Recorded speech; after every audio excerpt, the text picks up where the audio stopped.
Buenas tardes con todos. Hoy en día vamos a hablar sobre la discriminación étnica.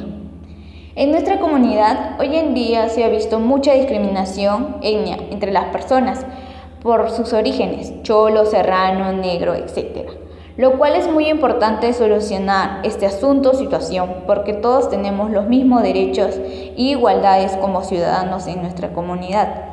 Así, este proyecto participativo ayudará y promoverá el buen trato entre todos, respetando sus diferencias de cada uno y minimizando los prejuicios y estereotipos que conlleva a cabo la discriminación.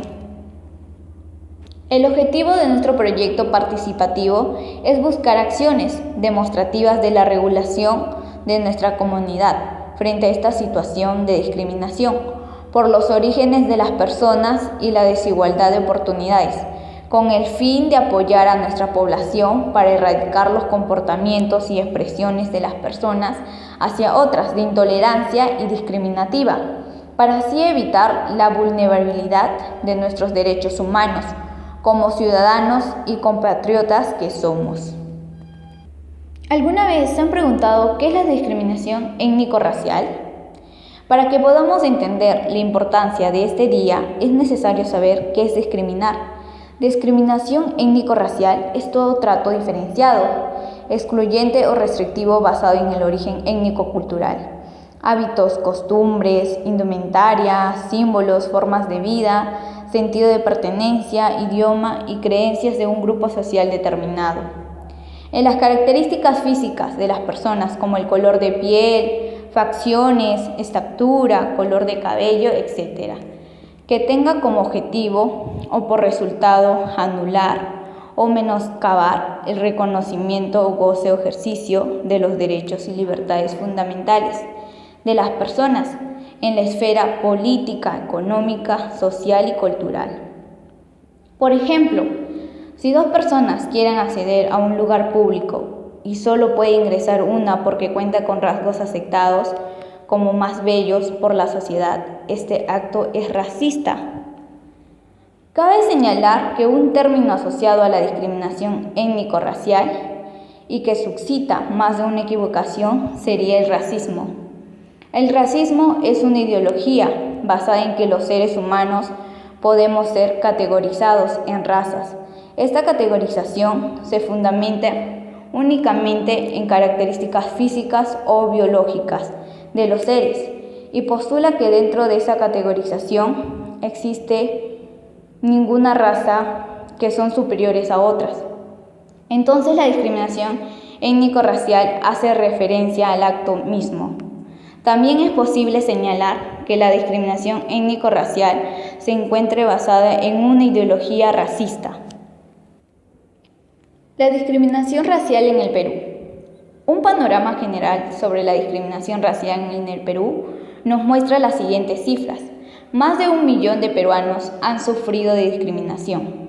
Además, el 81% de los encuestados indica que la discriminación ocurre todo el tiempo y nadie hace nada. También el 99% de la población dice que el Perú es un país racista. Como las cifras evidencian, nos encontramos inmersos en una sociedad cuyas prácticas cotidianas se entremezclan con actos de discriminación étnico-racial. En nuestro país, la discriminación étnico-racial presenta patrones que caracterizan a nuestra sociedad de manera particular. En primer lugar, la negociación y la naturalización es uno de los patrones más presentes. La negación de la discriminación étnico-racial se constituye como un mecanismo de defensa para no involucrarse con el problema. Se niega su existencia, entonces a través de la naturalización, que funcionará como una forma de negociación, las personas indican que no son discriminadas y que ellos mismos han interiorizado que no tienen derecho a ningún trato como los demás. El segundo lugar es la jerarquización de la diferencia, es el otro de los patrones presentados en la discriminación étnico-racial. El Perú presenta gran diversidad, si bien esta nos lleva de orgullo, existe un doble discurso. Son estas mismas diferencias que también son motivo de discriminación y el establecimiento de relaciones jerárquicas. Históricamente se ha planteado un modelo de peruano cuyas características físicas o orígenes étnico-cultural son similares a las del anglosajón. Mientras más nos mezclamos a él, consideramos que nos encontramos en un nivel superior y sentimos mayor motivo para discriminar o menospreciar al otro. Es por tal motivo que las situaciones de discriminación racial aumentan cada vez que se cree que una persona o grupo está a nivel o lugar que no le corresponde.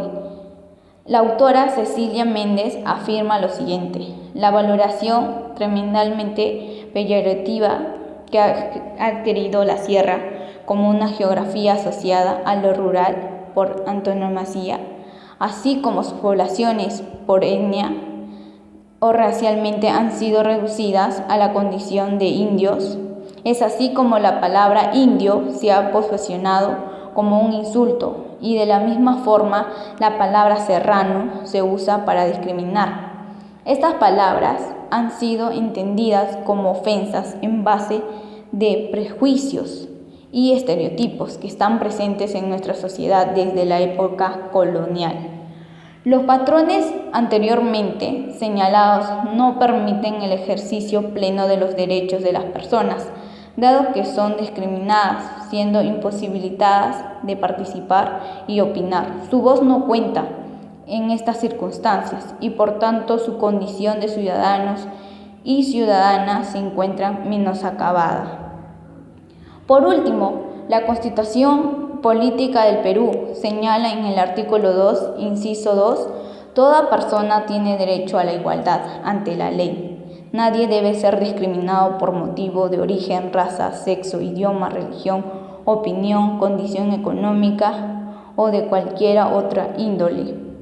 Si bien la Constitución señala que los peruanos tenemos derecho a la no discriminación, la rutina diaria del ciudadano peruano muestra que los actos discriminatorios están presentes en el contacto interpersonal y a través de los medios.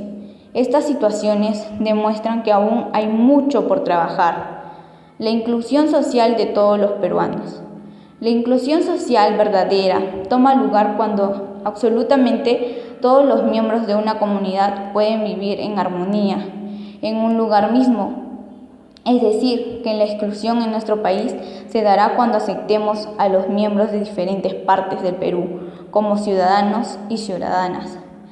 Para vivir en armonía es necesario la formación de una ciudadanía intercultural, que hace referencia a ciudadanos y ciudadanas que asumen la diversidad cultural en forma positiva, respetando y valorando todas las culturas, etnias y grupos culturales que conviven en un territorio, desarrollando diálogos horizontales y relaciones armoniosas. Es necesario conocernos unos a otros y desarrollar la capacidad de poder reconocernos. Tenemos que ser capaces de dialogar y llegar a un consenso. Solo así podremos sentirnos parte de un mismo Perú. Gracias.